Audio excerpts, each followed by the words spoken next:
Welcome back to tacosandgeeks.com reviews. Justin and Sean here. And man, we just literally just got back from one of the most anticipated Marvel movies of the year, Ant-Man and the Wasp: Quantumania. We are going to talk about this, but of course, I got to give you a brief synopsis. So here we go. Ant-Man and the Wasp find themselves exploring the quantum realm, interacting with strange new creatures, and embarking on an adventure that pushes them beyond the limits of what they thought was possible. And man, we saw this, and first, before we even give a quick review, we just gotta give a we did get a press screening to this, and we saw this at the Regal Cinema Theater, and we saw this film in Screen X, which for me was my first time seeing this in Screen X. Sean, was this like your first time as well, or? This was definitely my first time and definitely will not be my last time because this was a great experience Yeah. seeing it through Screen X. Like Regal really did their thing with this. And for those that don't know what Screen X is basically it is you watching the film in the center like you usually do, but they expand the picture, and basically the way the So film is shot. it's basically panoramic. The entire Yeah, theater is the screen. So yeah, when you sit at your seat, the entire it's a panoramic view, so you can see way more of the movie than you would see with just the regular screening or even 3D. It gives yeah, you like an immersive experience that you just can't like you'll go there once and be like, yo, I've got to do this again. yeah. Because there's one shot where Cassie was literally on the right of me, and she was not in the shot, but you can tell that the way they shot it, like it was just amazing. Like I think I was like, oh snap, Cassie's literally over there, and you're so focusing on Scott and Hope, but you didn't realize that Cassie's on one side and Hank Pym was on the other side. But yeah, definitely just a big thumbs up for Screen X, and just wanted to say that before we start this review of how we saw the film. I'm gonna pass it to you first, Sean, because this was for me. I love the hell out of this. This was such an enjoyable film.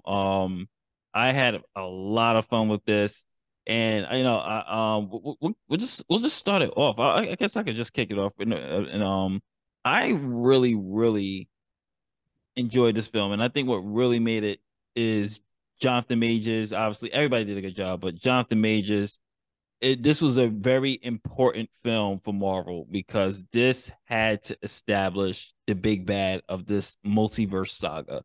So this had to really establish Kane as that threat, and I think Jonathan Majors just absolutely delivered on that. Well, it's even more than that for me. That as I told you before when we left, I said honestly, this should have been the start of Phase Four. Yeah, Because I remember everybody's complaint that Marvel is this is nothing like the other phases. They're going off the rail. Like this is maybe not as enjoyable. And we have both stuck to the thing that these are chapters, these are stories. You have to follow the story, and you'll get to where you'll get to the major parts, and it'll all come together. yeah, And there was a point where even I was like, I kind of seems like Marvel is dialing this in, like all through. You had some good points and some good shows and, a couple of good movies in Phase Four. But when they said Ant-Man and Wasp Quantumania is going to start off Phase Five, I was like, okay. Um, One, it answers a lot of questions that you had in your mind about why Phase Four was done the way it was done. mm-hmm. Two, there were characters due to the pandemic that you finally get to see. Um, and three, it really introduced just how powerful Kang is. Yeah. Oh Like god. they didn't even hold back. They introduced, and it was a well told story Yeah. from beginning to end. Like, like in the beginning, you're kind of like, I mean, they get into it, but it's just like, there's some, like, they led up to a lot of mystery. And then when it all finally comes together, you're like, yo, this is what we've been missing. Yeah. This is the thing where we're missing out on. And it introduces that there's a point where I kind of Thanos looks like a child compared to this. Okay. Yes.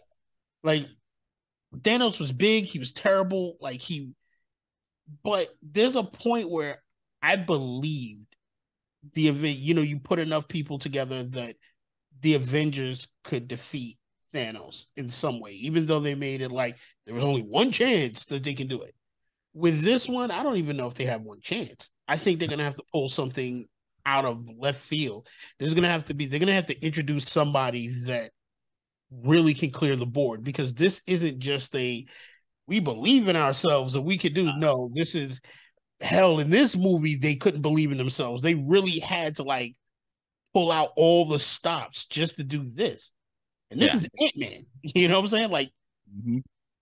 I So don't imagine this, like when you see, we'll probably do a spoiler discussion down the line, definitely for sure. But just to piggyback off what Sean was saying, when you see this film and you see just the level of threat, just this one Kane is doing, imagine a dynasty, and it really established that this guy is that dude. This is the next level. And one thing I really got to say that I enjoyed about the film is that they gave you answers that you were probably wondering, like, okay, what did happen to Janet? And you get that answer. What was Janet doing during this time when she was in the quantum realm? We get those answers.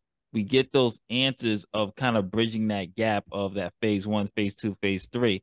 It all really does come together, and you're just like, okay. I mean, there are some things I did not like, and we can't talk about that one character since he was in the trailer. Did not like what they did with MODOK. I will say that was probably my biggest complaint was MODOK, what they did to him towards the end. Um, I because wasn't a fan of that. I think MODOK was a pleasant surprise in the beginning of the movie.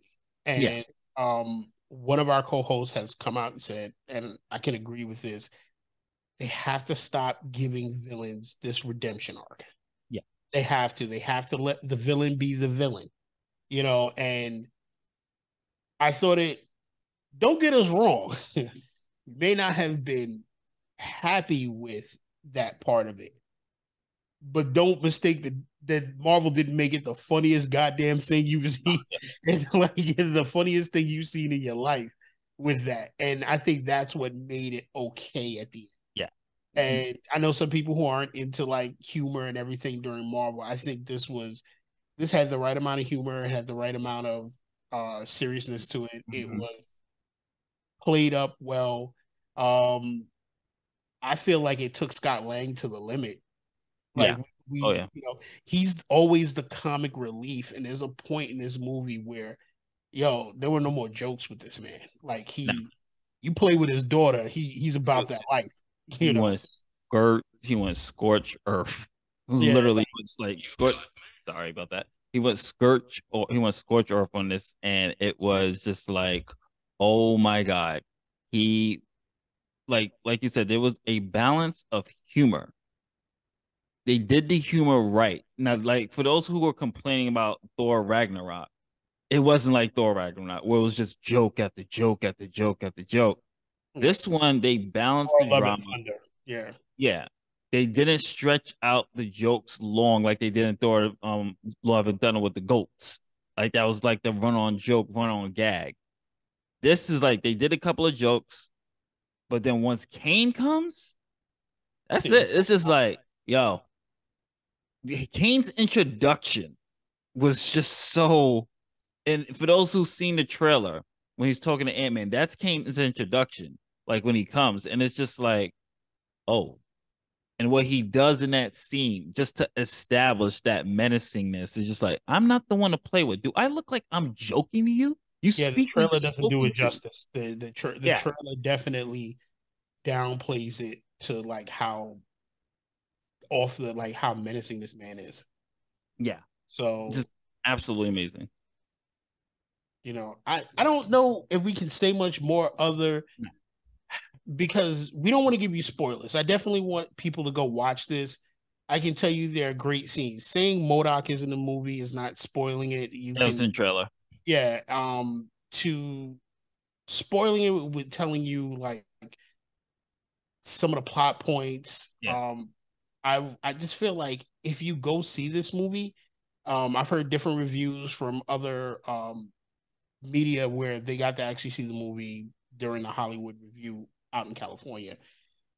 And I can agree with them that this should have been the first one. This should have been in phase 4. Yeah. This is definitely a decent standalone movie. And I don't know if this is spoiling. I want to say something that's really crazy If you without think it's spoiling it. spoiled, Yeah, it's at the it's in the credits. That's yeah, crazy. oh no, definitely can't. No, I won't talk about the end credit scenes. It's Okay. they say in the credits. Um, I guess it's okay. I guess you can bleep this if it is. What they do, like our regular credit scenes when it comes to whoever, whether it's Thor or or Captain America or the Avengers. At the end it always says like, when the phase is not over, when you haven't gotten to the last movie, it always says such and such will return. Oh yeah, And that's it fine. and yeah, they'll say like the Avengers will return. Um, in this movie, the Ant-Man will return. Ant-Man and the Wasp will return. So they give you that understanding that they'll be back. They didn't do that with this movie. Mm-mm. They literally looked at you and said, Kang will return. And you're just like, whoa, whoa, whoa, that's different. Like they're just letting you know. And if definitely tell you stay for both in End credits, credits. Yeah, and you'll understand why they say Kang will return. yeah. And it's a deep, like, the saying that is deep because you expect the hero to be the one they're talking about. No, no, no. They're letting you know like this villain Ain't is going so, away. yeah, like he like, yo, just be prepared to sit here and I get that feeling that just be prepared that they're gonna take there's gonna be some sad moments. We all know like Avengers Infinity Wars was like a walk out the theater, tugged at your heart moment. I think you're gonna have more than a few of these at the end of Yeah, at the end of this, before we get to the Kang Dynasty. I think we're gonna get a few more of these. yeah, because he's just like when everyone sees it, you're gonna see what we're talking about. But I definitely just want to give a shout out to Michelle Pfeiffer. She killed it. She hell of a job. They did a great job really expanding. I've seen some reviews that's like she ain't have much to do. She had a lot to do in this movie. Yeah, She kind of the central plot of this entire story. And the story is basically around her and based on her time in that realm in the previous phases, which is the reason why the Ant-Man and Wasp movie happened because they were trying to get her out of that. This all plays back into her adventures in that quantum realm during these times for those 30 years. She did an excellent job. Michael Douglas was funny. Um, the Wasp was great, Cassie of course. Cassie really stepped it up in this. Oh Like yeah, I was impressed by how like Captain New, gave her yeah. character. Yeah, how they gave her character. Like she had there was a lot of substance to her. Like I was just like, damn, like I believe in Cassie. Yeah, Like if if this was to end where Scott Lang no longer took the mantle of Ant-Man and Cassie stepped in, I'm okay with it. made it really, really believable, Yeah. really believable, and that's why I like they're training her. It's not like she's just taking over the mantle. It's like it's building up to that eventually. Because obviously, Paul Rudd, not to break the fourth wall, but I don't think Paul Rudd is going to keep doing this for another 10 years. Yeah. So, you know, they're grooming. Obviously, you can see they're grooming the new heroes and training the new heroes to take over these mantles, and I'm all for it. They did I it mean, in such an organic way. yeah, let's be honest. Like they've already spoiled the thing that they're going for the young Avengers. Yeah, So you see with everything that happened in Phase 4, what happens in this movie, they are really building that team to what it could be. exactly. You But know, what would you give your rating? it's not a perfect movie, Mm-mm. and it's by far not a bad movie at all. Because I've heard some reviews, oh, this is terrible. No. This movie gets a 4 from me Mm. out of 5 stars. It gets 4. There's a lot for me that kept it from being a perfect movie. It's not if it like if you ask me my review on in Avengers Infinity Wars, yeah, that was a 5 across the board Yeah. because it did everything for you in that movie. This one gets a 4 it got like if it wasn't for a lot of the things that were answered, it probably got a 3.5 from me. But this is a 4. This is definitely worth. It's definitely good for the adults. It's definitely good for the kids. It's definitely a movie for everybody, and it's got enough in it for you to for the adults to be entertained and the kids. So this is definitely a 4 out of 5 stars for me. I'm gonna go with I think I'm gonna go for as well, and that's mainly Jonathan Majors is just he elevates this film. I did have some problems with some of the plots. I think the whole revolutionary thing, I get that, but it kind of like some of these side characters who literally nobody's got a little bit too much screen time for my liking. And there was kind of like this kind of Ewok type of vibe to it towards the end. I was just like, oh, really? We're going with Not this as Ewok? bad. I Yeah, think some of the characters like yeah. they're gonna play a role later. Yeah, so but overall, like Jonathan Majors, Michelle Pfeiffer, of course, Paul Rudd did a great job. Catherine Newton, the acting was great. Visually, it was good, especially on our Screen X. Visually, it was really great. Oh my God. Um, visually it was great. There were a couple of scenes where you can tell it's the green screen or that new technology where it doesn't really it just pops out at you. But I'm not gonna take points off for that because that's gonna be everything now. But overall, I'm giving a thumbs up. The score was good. Definitely, I would say go. This is not a matinee. Go pay full price for this one. This is a good one. This is not a wait for Disney Plus. Go enjoy it. Fate, this is the beginning. This is what you've been waiting for. Marvel getting back on track Yes. and really showing you what their actual plan is for this multiverse saga. So strap up. It's fun, and you're gonna be shocked with Ant-Man kicking ass. Definitely check this one out. And we, yeah, No, I mean but I don't have much more to say. I'm just like, yo, listen, this is insane. Well yep. done movie. A refreshing thing. Like I'm happy with the way the things is going. So thumbs up for me. All right, we're out, ladies. Later days. Later.